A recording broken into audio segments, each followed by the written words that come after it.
ẹ̀gbọ́n tí mo sọ sẹ́rí ìjọba ilé àṣírí máa tú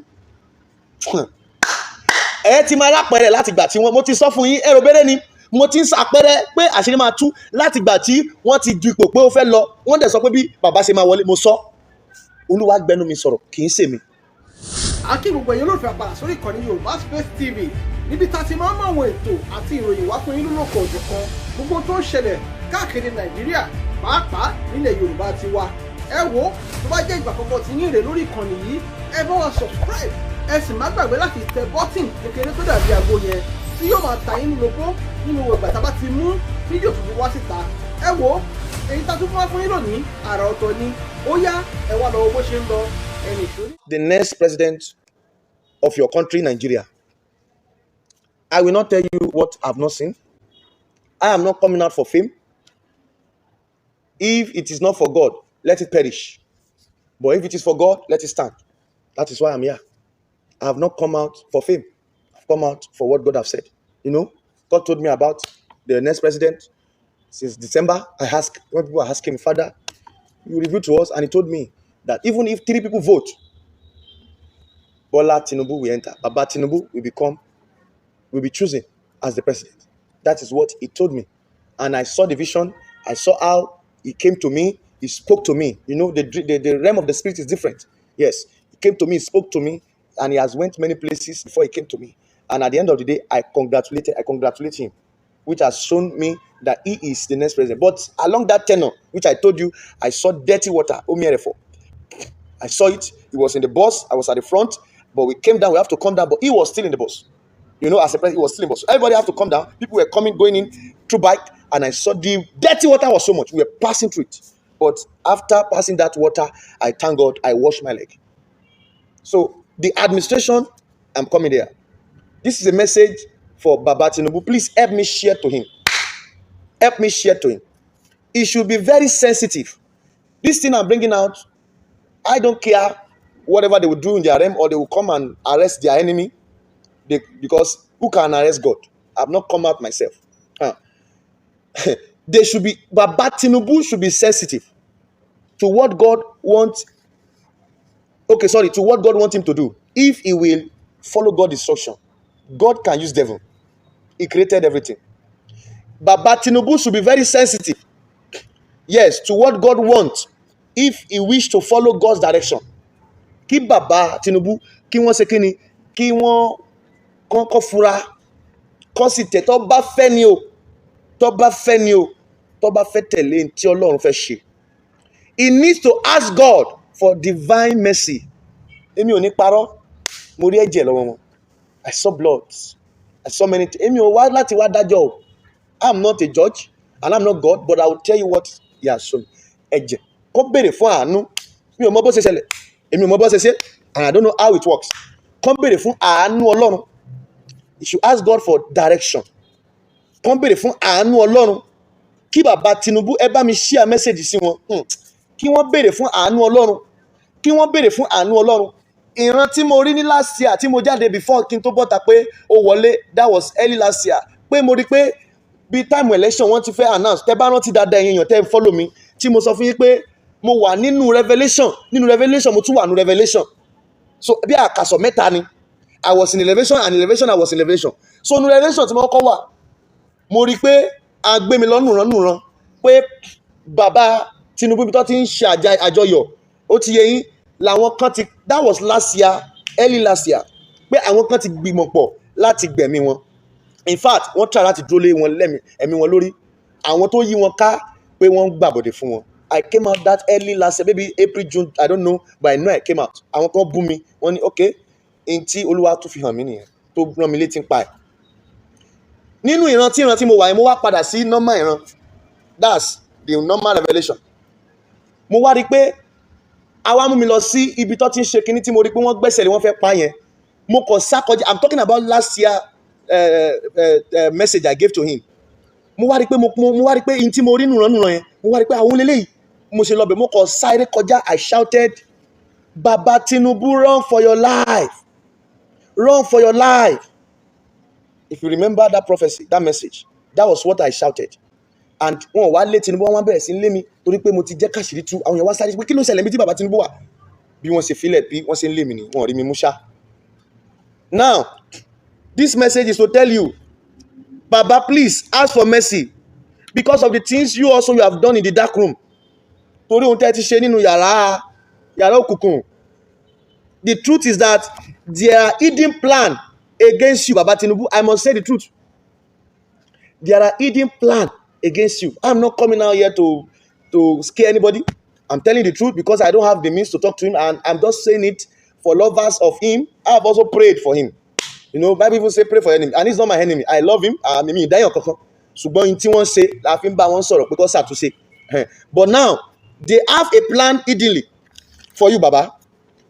For that your administration, one plan, and I'm going to say it. Of course, I have received this plan by the Spirit of God. What is the plan? One of that plan, I will say one of it, I will keep the remaining, is that some set of people are in a meeting and they gather together. They say, our plan is we want, Baba, you know what I'm saying? Baba Tinubu Monti mo sọ dáadáa. Baba Monti mo sọ dáadáa. Ṣùgbọ́n ẹ wà very careful. Ẹ má fọ̀rọ̀ yẹn ṣeré torí ẹ mọ̀, ẹ má kọ̀ fi ṣeré. Ẹ̀yin náà ń work towards it. They want the vice to be the president. Èmi ò ní parọ́, àwọn kan ló gbìmọ̀ pọ̀. In their realm, I have said it, they want the vice to come and be. So they are also playing game with you, Baba. Ẹ̀yin náà dẹ̀ ń play pẹ̀lú wọn. Intẹ́ ẹ̀ mọ̀ ní dáadáa. Ẹ mọ̀ o, ṣùgbọ́n ẹ gbọ́dọ̀ ní ẹ̀mí ìfura. Intẹ́ máa ṣe solution láti fi borí wọn. Number one, ẹ gbà kí Ọlọ́run kó lead yín. Ọlọ́run ò yàn yín, Ọlọ́run yàn yín. That is at the side. Ọ̀pọ̀lọpọ̀ àwọn èèyàn ni wọ́n ń dépò kan tó dẹ̀ bí Ọlọ́run pólúwa ipò tí mo dé mo gbà fún ọ. Ọlọ́run á dẹ̀ padà, á dẹ̀ ṣe kíni, á dẹ̀ gbé wọn pọ̀ torí wọ́n ti gbà fún ẹni tó láyé. Ọlọ́run aláàánú ni, bàbá ẹ má bínú o, bàbá lẹ jẹ́ o, ṣùgbọ́n tí ẹ bá lè padà sí ọ̀dọ̀ Ọlọ́run dáadáa, èmi rí pé ẹ máa escape plan wọn. I see that you escape the plan. Ọlọ́run ti lè sọ fáwọn kọ̀ọ̀kan náà láti jíṣẹ́ fún yín, in tó rán mi fún yín ni mo sọ sà. So ṣùgbọ́n mo rí pé ẹ̀yin náà bá wọn play game, ẹ mọ̀ tí mo sọ dáadáa. Wọ́n ní plan fún yín láti jẹ́ kí the vice to become, but you know it. This third message, the administration of Baba Tinubu as the president of Nigeria, a lot of hidden tó bá máa wáyé tọ́lọ́hún dẹ̀mí wọn sí, a lot of hidden secrets will be exposed, but people will not understand because God is working. A lot of hidden secrets ó máa jáde. Ẹ̀rù máa bá wọn yàn. Wọ́n máa, because God has said it in his word. He said he rules in the affairs of men. Bó ṣe wà tí èèyàn bá gbé ṣùmí, Ọlọ́run tún lè lù ẹ́, òde nímọ̀gbà tó Ọlọ́run lù ẹ́. Kò sẹ́ni tó lágbára tó, ó mọ tó ń ṣe. I've no God to that extent. No matter, even devil himself, devil gan ìṣú, Ọlọ́run gan máa ń lo devil. Bẹ́ẹ̀ ni. So the administration of Baba Tinubu, that's the third message. A lot of hidden secret. Ẹgbọ́n, hidden secret as of 90 something. Ẹ continue sọ ilẹ̀. Long time secret. Àwa bẹ̀rẹ̀ sí jáde. Kò wọ́n dẹ̀ ní mọ bó ṣe máa jáde. Torí kò ní yé wọn. Àti ìtọ́ bá tún ṣe tó ti ń sáré bò á máa jáde. Ẹgbọ́n tí mo sọ, sẹ́rí ìjọba ilé àṣírí máa tú. Ẹ ti máa lápẹẹrẹ láti gbà tí mo ti sọ fún yín, ẹ̀rọ bẹ́rẹ̀ ni. Mo ti ń ṣàpẹẹrẹ pé àṣírí máa tú láti gbà tí wọ́n ti du ipò pé ó fẹ́ lọ. Wọ́n dẹ̀ sọ pé bí bàbá ṣe máa wọlé, mo sọ. Olúwa gbẹnu mi sọ̀rọ̀, kì í ṣe mi. Nípa orí ọ̀fẹ́ Ọlọ́run, orí ọ̀fẹ́ mo rí gbà o. Kì í ṣe gbéraga o, mi ì nágbára kankan o. Orí ọ̀fẹ́ Ọlọ́run ni o. Pé báyìí ló máa ṣe, wọ́n máa rí gan máa ṣe báyìí. Àṣírí dẹ̀ máa tú. So nínú ìjọba yìí, àṣírí máa tú gan. A lot of secret will be exposed. Bá ṣe máa rìn nìyẹn, màá jẹ́ kẹ́ mọ̀. Kì í ṣe mi. This message, please share it to Ghana president. Ghana president. Fẹ́ kí ìran burúkú kó ṣẹ, a máa ń bọ́ta. Kò sí nǹkan méjì tí mo fi ń bọ́ta ni pé kò dá kọ́ lọ́n sọ nǹkan fún wa tó dẹ̀ ní ká sọ fáwọn èèyàn tó gbáradì kó má bàa ṣẹlẹ̀ ká wá fi mú nìyẹn á jìyà ẹ̀. Ghana president, please pray, sir. Pray well, you will not be sick. I'm praying for you. I don't know what you have done, but you will not be sick. 1, 2, ask God for mercy. Ẹ bèrè fún Ọlọ́run fún àánú. Ghana president, the enemy will try to introduce something to your government. I repeat, the enemy, they are around you. They are around you. They are already working it. They are trying to to initiate something new to your government, and that thing is wrong. It's not God will. It will tarnish your image. Please, sir, ask for mercy. God should review. The solution is that Ghana president, sir, Ghana president Nana Akufo, if I'm right, should allow God to use him, sir, to run that government. If not so, I see a lot of bad news. I'm not praying it should happen. That's why I came out. I don't know your contact. I don't know. I'm sent to the world. That is it. Ghana, I've been praying for you. The Lord will answer you. My own is to preach the true gospel and leave it for God to do the remaining thing. Number 5, I've told you the solution as Ghana president. Please allow God. He is sending some people to you. God will send some people to you. Allow him to walk through you. Number 5, this coming government in Nigeria, I come back to it. They will use power on people. Wọ́n máa lo agbára lórí àwọn èèyàn. Ẹ̀yin èèyàn Ọlọ́run ẹ gbàdúrà. Ẹ gbàdúrà. Please pray. Mo rí ìjọba yẹn máa lo agbára. Ó máa lo agbára. Ṣùgbọ́n bó ṣe lo agbára náà ẹ má gbàgbé, don't forget, as they are using their power, àṣírí á máa tú o. But please pray.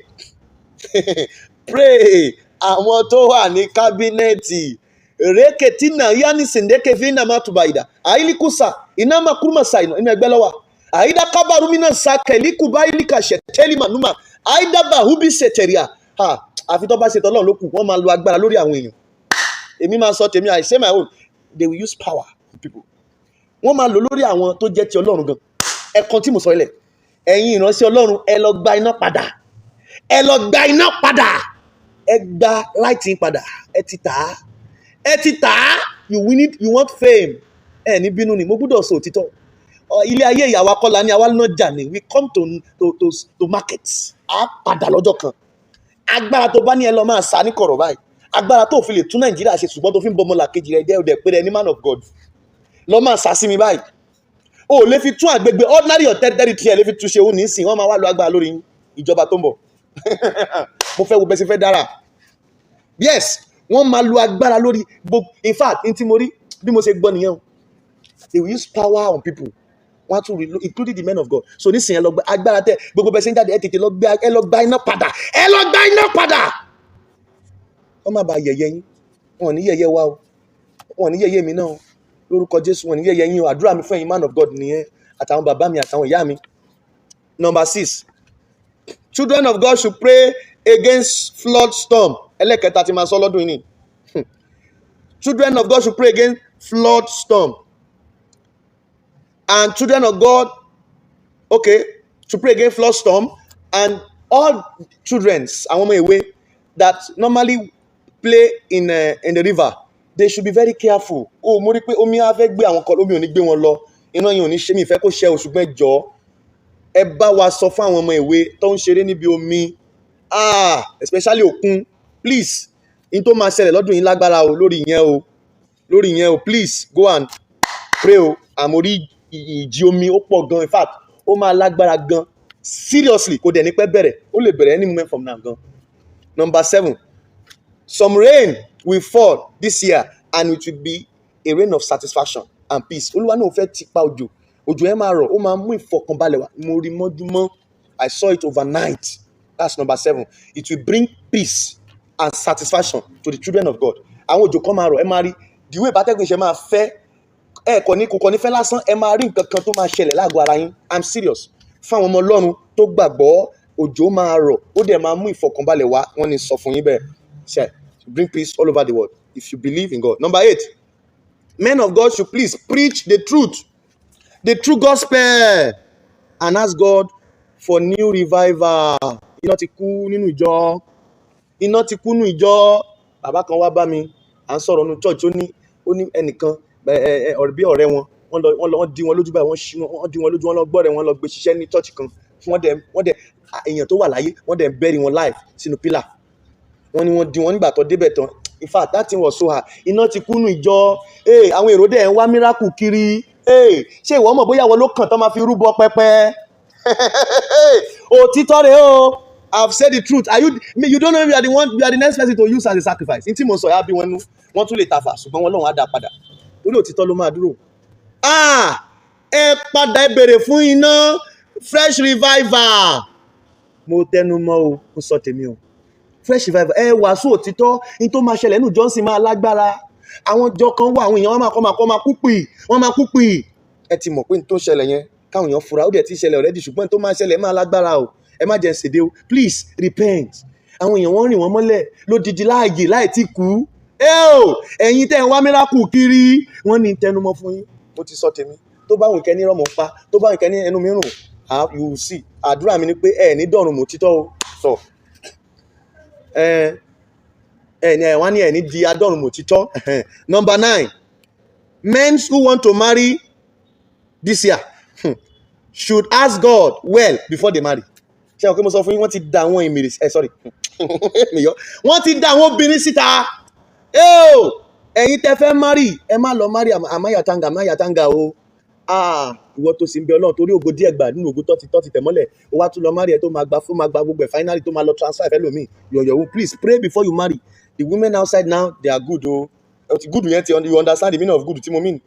They are good and okay. Please marry. We have the good ones, we have the bad ones. So please pray before you marry o. Men, I'm begging you o. Ẹ gbàdúrà o. Ẹ gbàdúrà, mo sọ tèmi o. Ó máa rampart. Mo dẹ̀ rí okay. Ẹ jọ̀ọ́, ẹ má jẹ́ kí mi ìfẹ́ mẹ́nu bà àwọn kankan. Ṣùgbọ́n tó bá ti fẹ́ tó time màá sọ.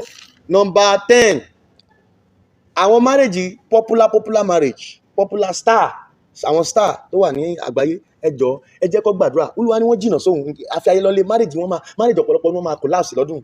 Torí wọ́n ní wọ́n jìnnà sóhun, wọ́n ṣe nǹkan tóhun fẹ́. Àwọn tó marry tó yẹ kí wọ́n ti lórúkọ, wọ́n ti lè kán, wọ́n lè fọ̀n. That those people who have names, yes, that they are into marriage. Olúwa ní pé ẹlòmíì bá àṣírí máa tú torí gbọ́mọ bà fọ́sùn ni. Mi ní sọ jù bẹ́ẹ̀ lọ. Please ẹ padà sọ́dọ̀ Ọlọ́run. Ẹ̀yin stars tẹ́tí lórúkọ Nàìjíríà, Africa, over the world, please come back. Torí àwọn àṣírí kan máa tú. Ọ̀tá dẹ̀ mi marriage yín, wọ́n fẹ́ fi ta kite. Please come back to God. God is the creator of the institution of marriage. You are not the one, I'm not the one. Go back to him so that you become one. Àlàáfíà. Now, on the 16th of May, hear this, 16th of May, 16th of May, ẹ jọ̀ọ́ gbogbo ọmọ Ọlọ́run káàkiri gbogbo àgbáyé, ẹ ké sí ara. Àwọn ìṣẹ̀lẹ̀ kan máa ṣẹlẹ̀, ṣùgbọ́n mò ń bẹ Ọlọ́run fún àánú lọ́jọ́ yẹn. Ìṣẹ̀lẹ̀ á ṣẹlẹ̀ o, there will be strange move on the 16th of May. Please, all over the world, please, I'm begging you. Ẹ já wà careful. Ẹ já wà careful. Ẹ já wà careful on the 16th of May. The Lord will bless us. That day, use Psalm 16 to pray. The solution is everyone to use Psalm 16 to pray for that day. May 16, everyone should use Psalm 16 to pray. And you ask God for mercy. Number, kini yẹn? No, it should be number 11. Let me cut this message sent to Baba. Èní ni mo ṣe gbọ́. Olúwa tún kàn sí mi pa Baba Ọbásanjọ́, ẹ jọ̀ọ́ sà. Àánú ni tí mo rí o, mo ń gbàdúrà fún yín sá o. Bàbá, wọ́n tún ń ṣe àwọn ìpàdé kan lórí yín. Ẹ má bínú sà. Ẹ̀yin gan nílò àánú sà. Bàbá Ọbásanjọ́, ẹ nílò àánú sà. Mo ń gbàdúrà àánú fún yín. Olúwa ó tún sọ fún mi, mo ṣe jókòó kí n tó bẹ̀rẹ̀. Mo kàn pray, wọ́n tún gbé wá. Mo ní kí leléyìí. Àánú ni nǹkan kan fẹ́ ṣẹlẹ̀. Bàbá ẹ jọ̀ọ́, ẹ béèrè fún àánú. Ẹ bọ́ lọ́n pàdé. Bó ṣe rí nìyẹn. Èyí tó kù màá máa jáde tó bá yá. Ọlọ́run á dẹ̀ fún wa ṣe. Ẹ jọ̀ọ́, Nàìjíríà ó mì, ṣùgbọ́n à ń bẹ Ọlọ́run fún un tá à ń rí ó lágbára. Ọlọ́run á ṣe. Ọlọ́run á gba ilẹ̀ oníkálukú fún un. Tó bá yẹ pé n tó fẹ́ náà nìyẹn, ìlérí á sì ṣẹ lágbára Elédùmarè. Ohun Ọlọ́run ni kì í sóhun mi. Tó bá jẹ́ pé ohun mi ni kó ṣègbé, tó bá jẹ́ tọ́lọ́run ẹ rí kó ṣẹ, yóò sì rí bẹ́ẹ̀. Mo gbàdúrà fún yín, ẹ gbàdúrà fún mi náà, kémi náà lè rí ìjọba Ọlọ́run wọ̀. A ti bẹ̀rẹ̀ dáadáa, kí ohun ayé má gbé wa lọ. Ẹ gbàdúrà fún mi, mo sì ń gbàdúrà fún yín kí ohun ayé má gbé wa lọ, kí má kúrò lọ́nà òtítọ́. Ẹ gbàdúrà fún mi náà, ẹ fi mí sínú àdúrà bí àwọn Paul lónìí. Ẹ gbàdúrà fún wa náà, ẹ gbàdúrà fún mi náà o. Mi ò lágbára kan àfagbára Ọlọ́run. Pray for me, God will bless you. So I decree gbogbo ohun tí a ti gbọ́ yìí, àwọn tó ní Ọlọ́run á jẹ́ kó àtúnṣe. Àwọn tó Ọlọ́run tún bá sọ̀rọ̀ náà, Olúwa á fọwọ́ kan àyà gbogbo wa náà. Ọlọ́run á tún ayé wa ṣe, and God will be glorified in the name of Jesus. So God bless you.